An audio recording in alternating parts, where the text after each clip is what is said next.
लड़ाई हो, हमेशा ही आप सब देखे हैं कि पूर्वांचल के जवानों ने इस देश के लिए बढ़ चढ़ करके हिस्सा लेने का काम किया है।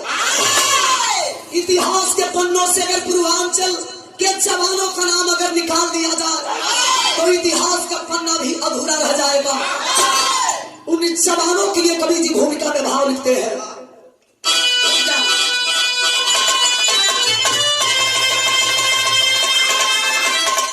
देश के बहादुरों ने देश के लिए हमेशा ही कुर्बानियां देने का काम किए हैं। हमारे बीच में वो जवान नहीं है, लेकिन कवि की लेखनी उन जवानों को याद दिलाती है। कैसे बहादुर?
यही पर मिला कि तू जग में किनारा भी है काजीपुर। कोई उपमा नहीं शेष जिसके लिए गया गुरु का द्वारा भी है काजीपुर। बिरहा में कवि जी बड़ा सुंदर गजल के अंदाज लिखते हैं। बहादुर गुरु जी बैठे हैं। एक समय था जब हमारी धरती मैया गुलामी की जंजीर में उन कमीनों के हाथ में थी, तो हम केवल एक ही नारा लगाते थे, इनकलाब जिंदाबाद, इनकलाब जिंदाबाद, भारत माता की जय, भारत माता की जय। लेकिन इस समय देश की हालत ऐसी है कि हमें और आपको बांटने का काम किया जा रहा है। झूठ डालो राज भोगो, इसीलिए कहना है क्या?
सुंदर कवि जी हमरे बिरहा के लाई लिखलो का फिर सही तो सलाम तुझको, फिर सही तो सलाम तुझको, ईमान मेरा दीवाना है।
बा बिरहा कंदन नजम के लाइन लिखे पड़ल बहादुर।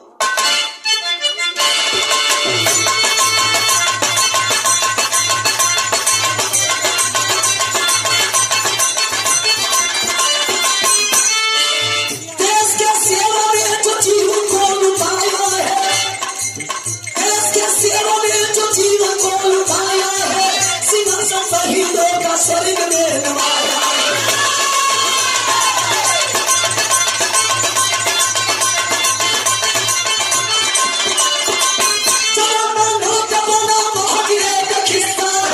मगर फौजी बन जाना कीर्ति का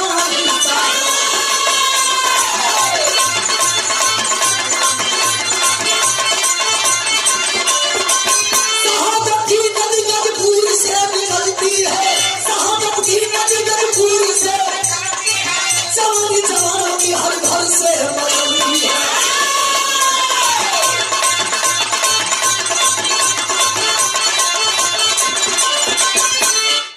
पिता श्री राम नाम लाल मुनि माता का, पिता श्री राम नाम लाल मुनि माता का, पिता का साया उठा ले तथा विधाता।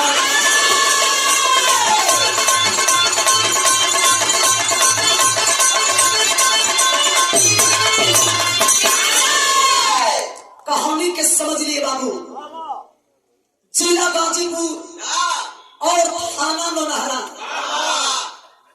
ग्राम चकदाउदपुर के रहे वाला एक छोटा ही यादव बिरादरी का परिवार। घर के मेन गार्जियन, मेन मुखिया के नाम बतावल गए श्री राम यादव, और श्री राम यादव के धर्म पत्नी के नाम बतावल गए लाल मुनि देवी। लाल मुनि देवी से भगवान 3 गो बेटा दे बड़ो। बड़का बेटा अश्वनी कुमार, मझिलका बेटा अंजलि कुमार और तीसरा का बेटा अमन कुमार।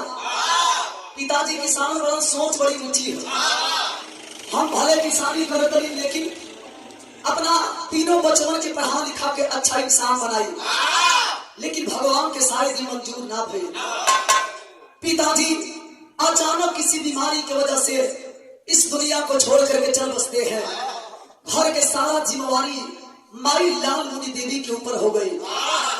कभी कभार हमेशा सोचल करे कि पति के मरला के बाद इस दुनिया में अपने बच्चों के कैसे हम अच्छा शिक्षा दिलाई, कैसे अपने बच्चों के अच्छा नौकरी दिलाई। जौना परिवार में समय पर हर चीज मेंटेन नहीं हो पावत, वो परिवार में कैसे अपने तीनों बच्चों के बढ़िया से पढ़ा लिखा के नौकरी दिलाई। अश्वनी कुमार यादव कभी कभार हमेशा अपने माई के समझावल करे कि माई तू चिंता मत कर, पिताजी लिखा तक तो हर बेटा आज ना तक जरूर पिताजी के सपना साकार करी। पढ़ाई के साथ साथ तो हर बेटा फार्म भी भरता, माई के आशीर्वाद होई कि तो हर बेटा एक दिन पढ़ लिख के जब भी नौकरी करी तो फौज की नौकरी करी। इस शरीर पर तो हर बेटा वर्दी चढ़ाई और वर्दी चढ़ा के तो हर बेटा धरती मैया के सेवा करी। ए बाबू, लेकिन माई के दिल कहाँ मानत हो, कहत रही कि बेटा हमनी के गरीब आदमी बनी जाए, हमनी के लगे कहाँ से इतना पैसा बा कि तू फौज में भर्ती हो। लेकिन अश्वनी कुमार यादव ये बाबू लगन के साथ, मेहनत के साथ और धूप अपने दोस्तों से यह कहे कि पढ़ाई पूरा कैला के बाद हम तो मुंह पानी बना ले बनी, जब भी नौकरी करब तो फौज की नौकरी और डीएम बन जाइए, कलेक्टर बन जाइए, लेकिन हम फौज की नौकरी करो। ए बाबू लड़का लाख मना करो तो से, लेकिन मान लो ना फार्म भरले बाद नतीजा निकलल का भारती के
दवाई बा सर्च कर जरा तुरंत जौना जो सिस्टम हजरखानी हो जाए।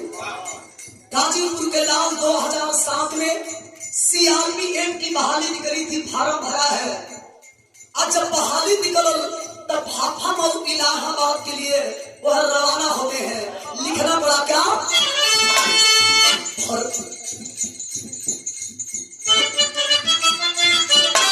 भर्ती हो गई बिना सोचला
भर्ती हो गए।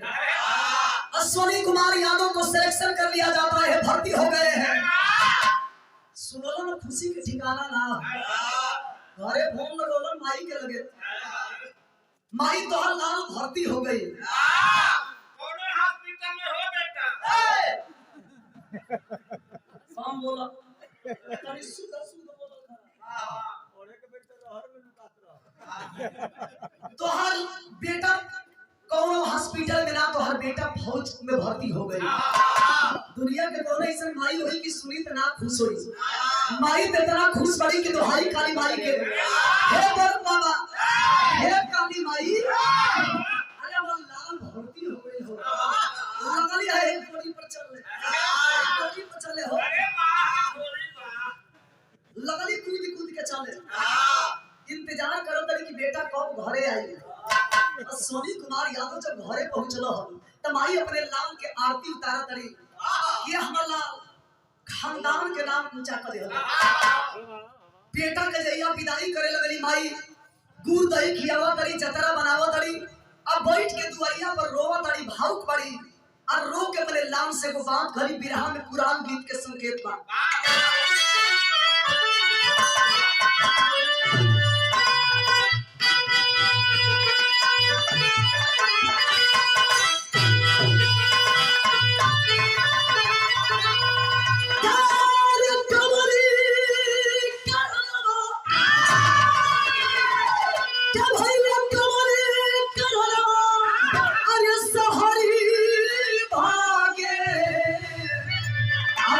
पपिहा के बोलिया जहरी लागे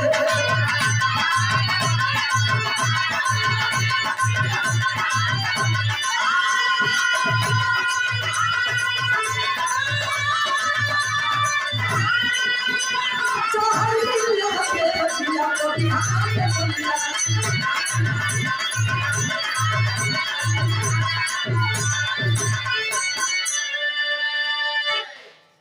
खियाओ तरी जतरा बनाओ तरी भैया आई अपने लाल के विदाई करे से पहले कहा तरी कि ये लाल एगो माई के छोड़ के एगो माई की सेवा करे खातिर जात रहो। आज जब तक तो हर माई तो से कुछ मंगलस ना पहली बार आंचल के फैलावे के तो हर माई इहे मांगतिया कि वादा करो कि माई के दूध के कर्जा चुकईबो और कभी न से कभी हाथ ना मिलाईबो। वादा करो कि कभी धीरज के साथ कतारी नहीं करोगे। रो रही है और कहती है अपने बेटे से कि माँ एक बात करी है उसे नोट कर लेना। क्या कहती है? चलो जाओ बेटा बिलना, चलो बेटा बिलना, अरे उदासी रखी हो, बाकी घरवा हमेशा अपनी आदमी रखी हो।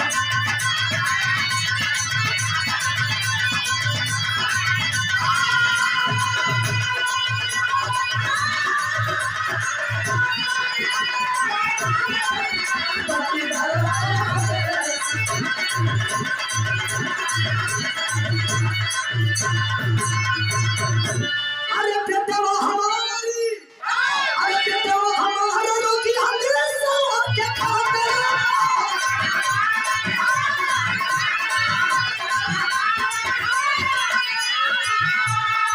कब हमारा ढूंढे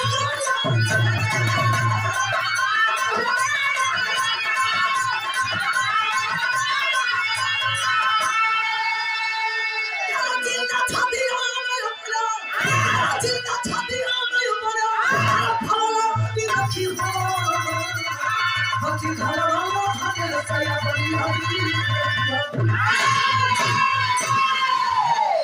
कलश की तू चिंता मत करो। गाजीपुर के लाल भले के देश खातिर कुर्बान हो जाए, लेकिन वो कमीनन से तो हर बेटा कभी हाथ ना मिलाई। तेरा लाल वादा करता है कि कभी देश के साथ गद्दारी नहीं करेगा।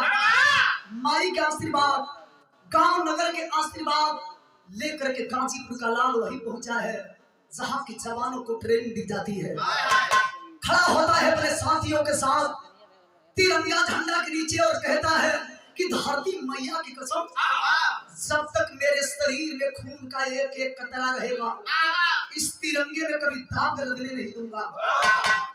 ट्रेनिंग पूरा करने के बाद गाजीपुर का लाल बड़ा ही ईमानदारी के साथ 3 साल ड्यूटी किया। 3 साल के बाद दुआरिया पर लगल लोग तिल कहरु लो दौड़े। बिरहा सुने वाला भैया, कहानी से आप लोग के ध्यान ना भटके। जिला बलिया, ग्राम गांधीनगर, थाना बेरवार बारी खेजूरी के रहने वाले, जिनका नाम बताया गया गुलाब यादव। गुलाब यादव अपनी बेटी के रिश्ता लेके ही गाजीपुर में मिलो। अश्वनी कुमार यादव के घरे माई उड़ली न उड़ली अपने बेटा के रिश्ता तय कर देती। लड़की के नाम जानो तरीका बा, लड़की के नाम बा अंशु। भगवान जोड़ी लगावे तो गजब लगावे। अश्वनी कुमार और अंशु एक ही राशि, भगवान के मर्जी। मर्द मेहरारू के खूब धूमधाम से शादी भई। नई नवेली दुल्हन बनकर के अंशु अपने ससुराल में आती है। सास के माई समझे, दूगो देवर वंश देवरन के भाई समझ के सेवा करी करे। शादी हो गई बाबूजी। 8 साल अंशु अपने पति के घर में बितौले। बड़ी खुशी खुशी दिन बीता था। 2007 से ड्यूटी करते करते अश्वनी कुमार यादव 2020 तक ईमानदारी के साथ देश की सेवा किए हैं। 2020 मार्च के महीना बाद एक दिन दुल्हैया फोन लगा दिलस अपने पति के पास। अच्छा फोन लगलस तो बिरहा में गीत बदल गई बहादुर।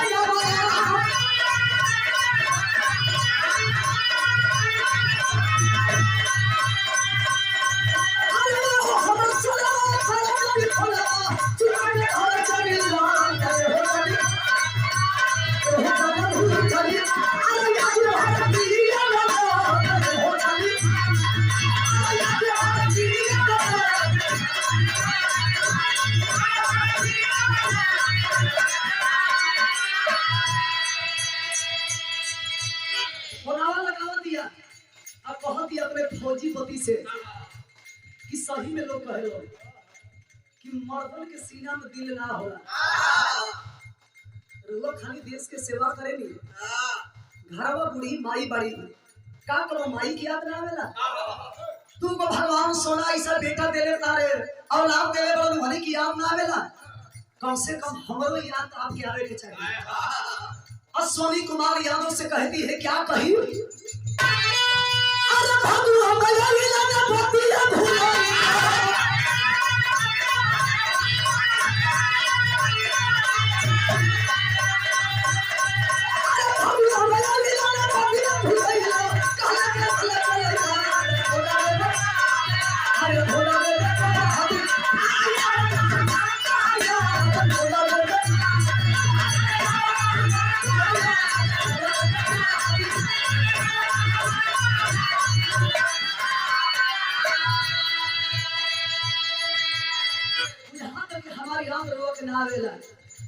तब गाजीपुर का लाल अपनी बीवी से एक बात कहता है, क्या कहा?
समाज होके लगा।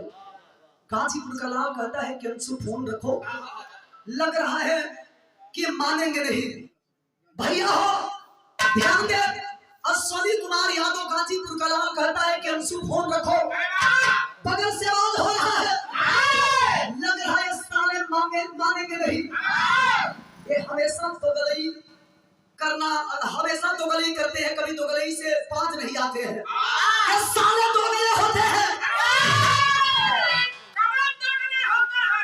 मेरा पड़ोसी मुल्क पाकिस्तान, जिसे हम छोटा भाई कहते हैं, ये हमेशा अपने के पीठ पीछे छुरा धोखे से अपने साथियों के संगे वही जब पहुंचना जहां से की आवाज होत रहो, उनके टीम के लोग और अश्वनी कुमार यादव उस लड़ाई के मैदान में 4 आतंकियों को मार गिराने का काम किए थे। कुछ दिन के बाद अश्वनी कुमार यादव की बहादुरी देख के ड्यूटी दूसरे जगह लगा दी गई, कश्मीर के कुपवाड़ा जिला हिंदवाड़ा सेक्टर में। जब वही ड्यूटी लगावा गई भैया हो, तो वही एक दिन पहले हमने के देश के 5 को फौजी देश की सेवा करत करत शहीद हो गए।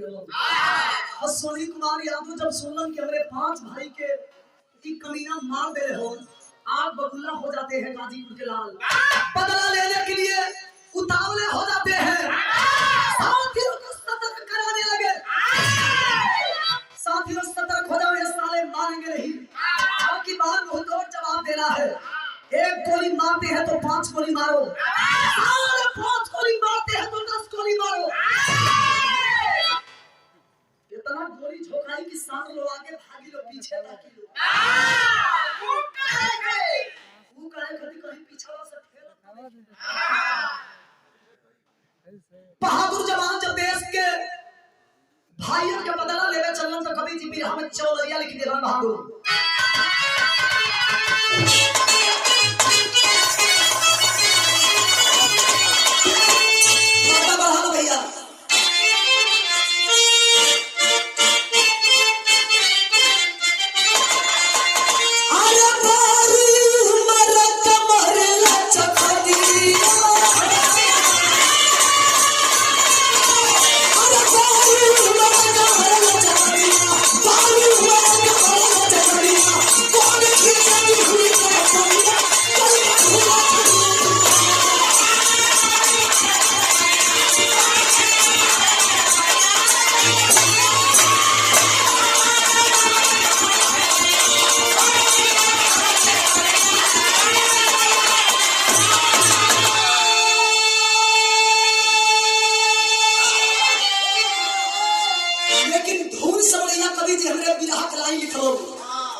हवा में संगिनिया गोली चले दरा दरना।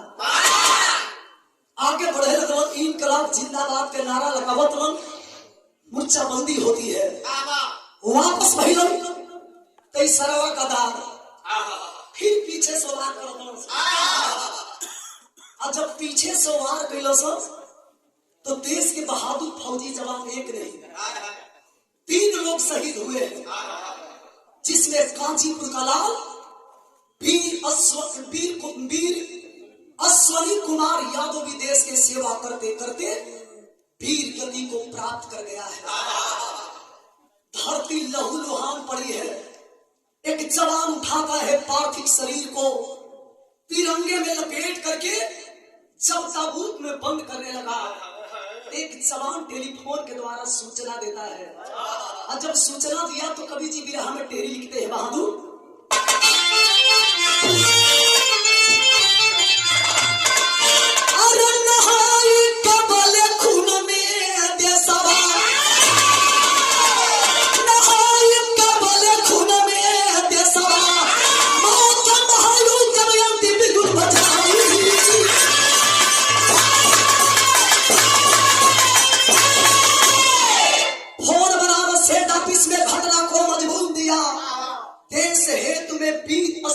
अपने तन का खून दिया। माता को जब खबर लगी बेटा आंचल को छोड़ गया, बिना इजाजत कैसे वो परिवार से नाता तोड़ गया। मेरा बेटा जिंदा है, क्यों झूठी खबर सुनाते हो? ऐसा हम बातें बंद करो, क्यों हमको दुख पहुंचाते हो? कौन समझाए उस माँ को जिसके आंचल का लाल हमेशा हमेशा के लिए मिट गया। कानवा पर यकीन लेके हो कहा दिया कि कहा जी कैसा बात करत नहीं, कहा हमारा लाल सही के दुनिया में लेके ऐसे नहीं हो सकत साहब। अरे हमारे बेटा को ऐसा तैसा थोड़े रहा, हमारे लाल के करेजा तो बाप के करेजा रहा भैया। अरे हमारे बच्चा के करेजा तो बाप के करेजा रहा। एक कमीनट से इतना जल्दी कैसे हमारा बेटा हिम्मत हार गई, हमारा लाल इतना जल्दी कैसे हिम्मत हार गई। कौन समझाए कि जाने वाले कभी लौट करके नहीं आते, इंतजार करते कि बेटा कलसिया कब आई। बाबूजी 5 मई 2020 जब जवानों की लाश आती है तो देखे माँ की हालत क्या है। बिरहा में करुण रस लिखा गई।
ए बाबू, ए भैया, थोड़ा सा तुम हट जाइए, एक बार अपने लाल के देख लेती ना,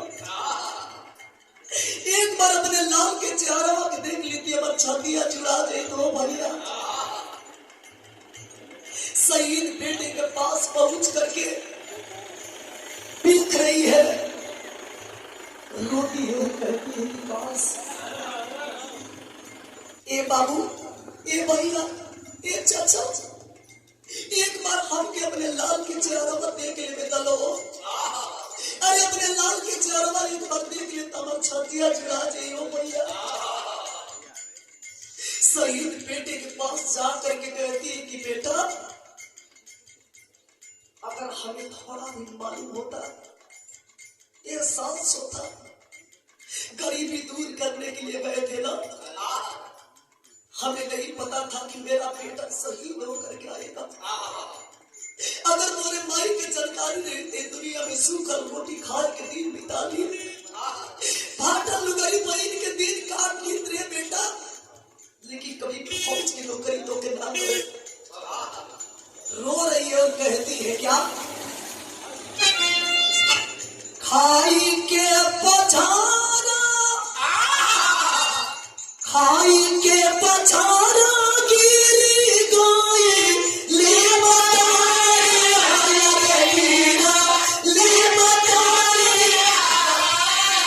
सिया जब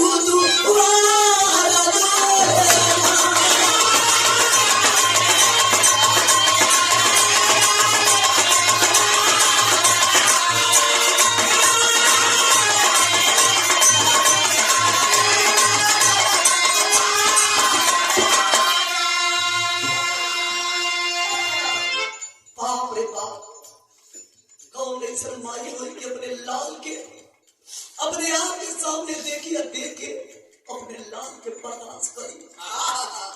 वो मारी जौन माई की कटोरा भर भर के दूध पियोली, वही आंगन में अपने लाल के अंगुली पकड़ के चले सिखौली, छाती से लगा करके दुनिया की पूरी नजरों से वो माँ बचाती थी अपने लाल को। रोती है और कहती है शहीद बेटे से क्या कही, भला ही तो लुटाया बेटा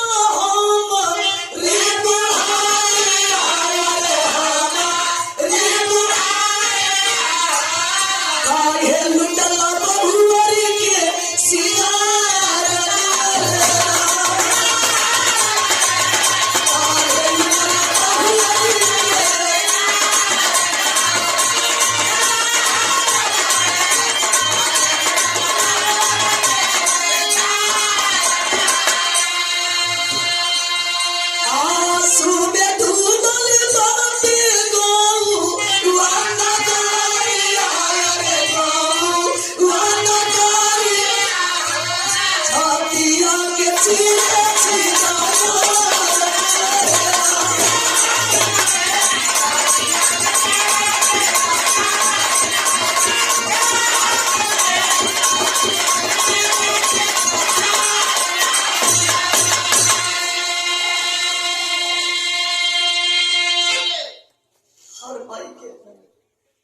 हर बाप के सपना होला कि एक दिन बेटा हमारे बुढ़ापा के सहारा बने।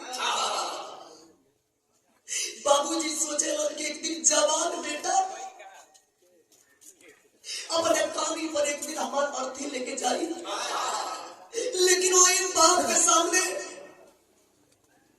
वही बाप के आंख के सामने जब एक जवान बेटा की मौत हो गया बाबू, बुढ़ापा में उस पिता के कंधे पर जब जवान बेटे की अर्थी उठती है, पिता ये दुनिया में अपने आप की चेहरा से अच्छा मरण महसूस करेगा। तमाम लोग जुटल बनी, सबकी आंखें गंभीर है, रोवत तड़पत घरवा में से दुलैया निकलल, जेकर मांग के सिंदूर कुछ ही पल में मिटा दिया जाए। ये दुनिया के लोग के संगे साथ फेरा लेला ना, जी मरे के कसम खैला कुछ ही देर में कि दुनिया के लोग हमारे हाथ के चूड़ी फोड़ दिया, मांग के सिंदूर के मिटा दिया।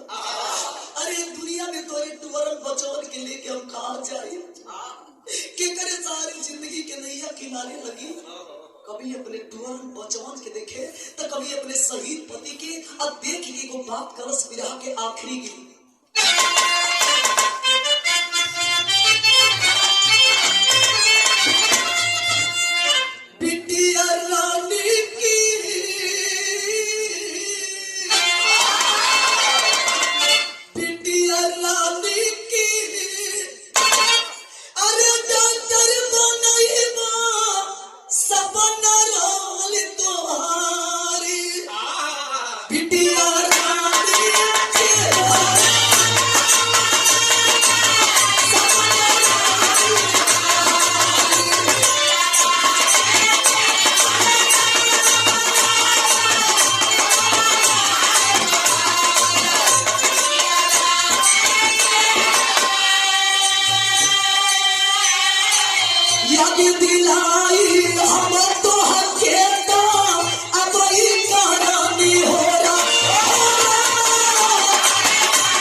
करी तो कुछ मांगी।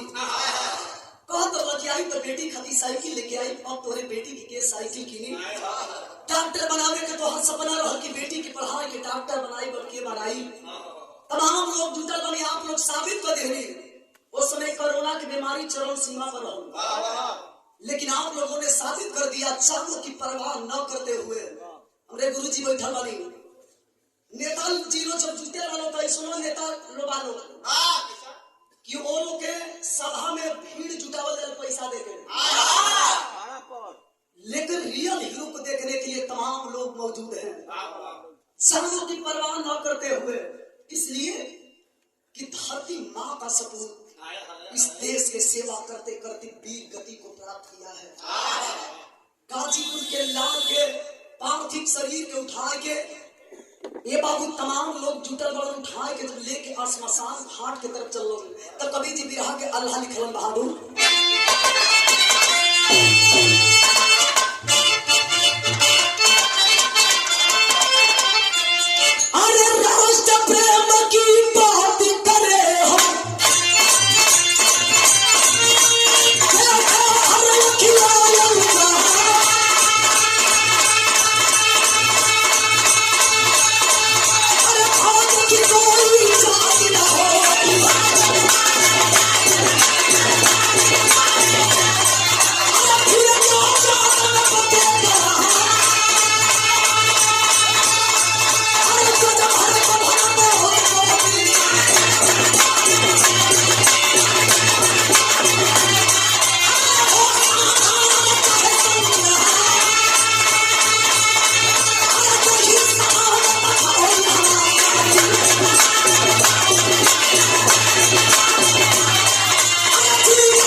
चट्टानों पर जा करके जानों की बाजी लगा करके जब देश की सेवा करते हैं, तो हम और हमारे देश चलाने वाले नेता शरीर की नींद सोया करते हैं।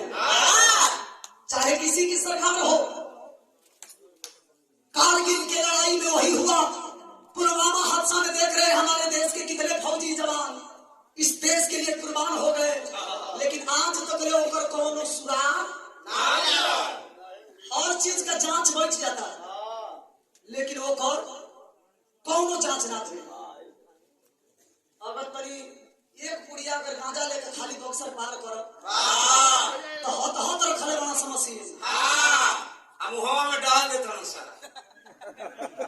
गांजा में मशीनी है, और तो फोन विस्फोट भइलो कर कोनो जांचे ना करी। जानते हैं आप सब खुद जाने नहीं, हम हमसे ज्यादा जानकार वाली किसी मंत्री और किसी विधायक का बेटा कभी फौजी नहीं बनता है। बनता तो है किसान का बेटा, मजदूर का बेटा, रिक्शा चलाने वाला का बेटा फौजी बनता है और फौजी बन करके देश की सेवा करता है। तो यहाँ लोग को कैसे दर्द हुई, गरीब के बेटा शहीद भई बा, कोनो नेताजी लोग के बेटा शहीद भई बा, यहाँ लोग को कैसे दर्द हुई। एक समय था जब देश में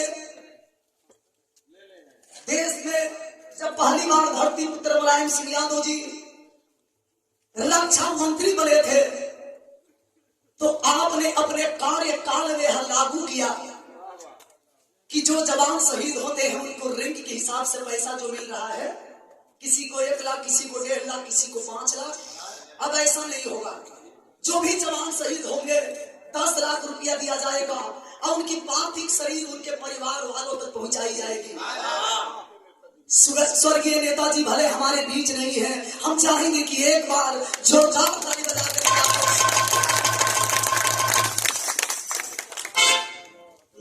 जी का चेहरा आज भी उनका बेटा अखिलेश यादव जी के चेहरा में आप सब देख रहे हैं। और हमें विश्वास है जिस पिता को आपने नेता कह करके संबोधित आप लोगों ने किया, पहला नेता सुभाष चंद्र बोस और दूसरा नेता धरती पुत्र मुलायम सिंह यादव को आपने कह करके संबोधित किया।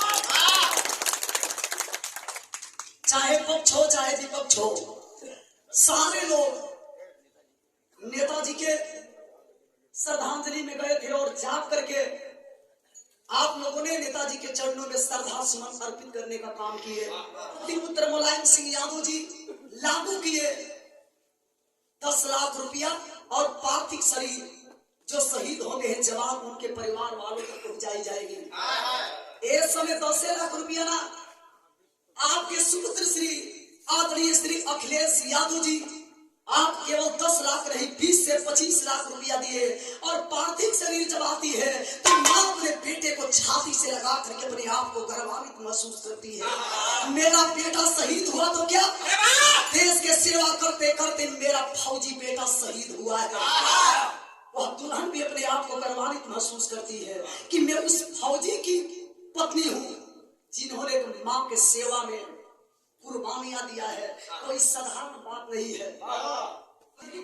आदमी चला जाता है कृति अमर होती है, सावन गुजर जाने की बात जल की कदर होती है। छोटा भाई अमन के हाथ से मुक्त अग्निदान दिया गई, विधवा रोत या रोके वर्तमान सरकार जो नई देश की कुर्सी पे जो बैठे हैं, प्रधानमंत्री नरेंद्र मोदी जी से कहती है रो करके कि जब वीर शहीद होते हैं तो आप सहानुभूति आप लोग जताते हो, पैसा देते हो, लेकिन हमें पैसा नहीं चाहिए। कौन चीज के मांग कैलस मास्टर?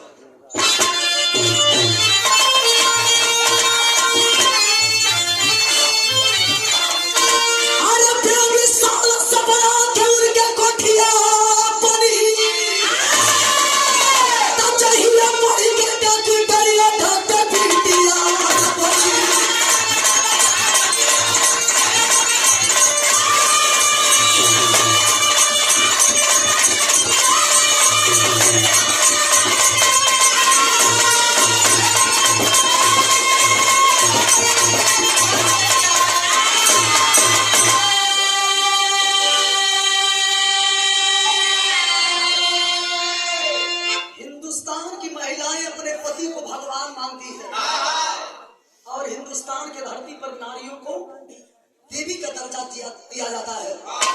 रोवत यह कहती है कि हमके कुछ ना चाहिए, मेरा पति शहीद हुआ है, अगर देना है तो मेरे पति को जिंदा वापस कर दो, अगर नहीं दे सकते तो हमें पैसे की जरूरत नहीं है, सहानुभूति के तौर पर फूल मारने की जरूरत नहीं है।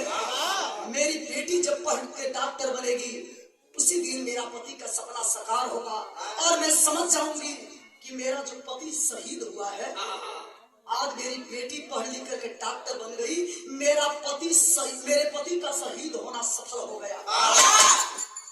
बिरहा के आखिरी लाइन में इशारा बहादुर गुरु बिहारी गुरु गणेश की बहुत बड़ी दुर्गाई